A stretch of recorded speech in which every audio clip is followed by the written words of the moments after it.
ኢድ ሐሙስ ወይንስ አርብ? የሳውዲ ጠቅላይ ፍርድ ቤት መግለጫ ሰጠ።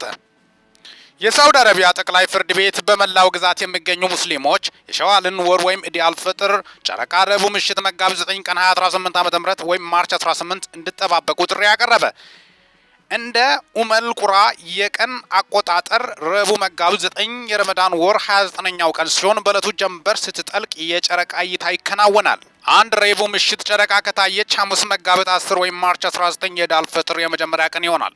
ሁለት ጨረቃ ካልታየች የረመዳን ወር 30 ቀናት ተሞልቶ ኢድ አርብ መጋቢት 11 ይውላል። በማንኛውም የአገሪቱ ክፍል ጨረቃን በዓይን ወይም በቢኖኩለር የተመለከተ ግለሰብ በአቅራቢያው በሚገኝ ፍርድ ቤት ቀርበው ምስክርነቱን እንዲሰጥ ፍርድ ቤቱ አሳስቧል።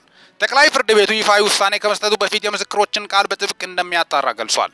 ለዚሁ ተግባር በተመረጡ ከፍተኛ ቦታዎች ላይ የጨረቃ ክትትል ኮሚቴዎች ረቡዕ ምሽት ዝግጅታቸውን አጠናቀው እንደሚጠባበቁ ታውቋል። ከወዲሁ ለመላው የእስልምና እምነት ተከታዮች እንኳን ለታላቁ ኢድ አልፈጥር በዓል በሰላም አደረሳችሁ እንላለን። ሚኪታ ፎረንፎን ሰብስክራይብ በማድረግ ወቅታዊ ነጫጭር መረጃ አገኙ። በወቅታዊ ነጫጭር መረጃ እስከምንገናኝ ድረስ በያላችሁበት ዓለም ክፍል ሰላም ያቆያችሁ።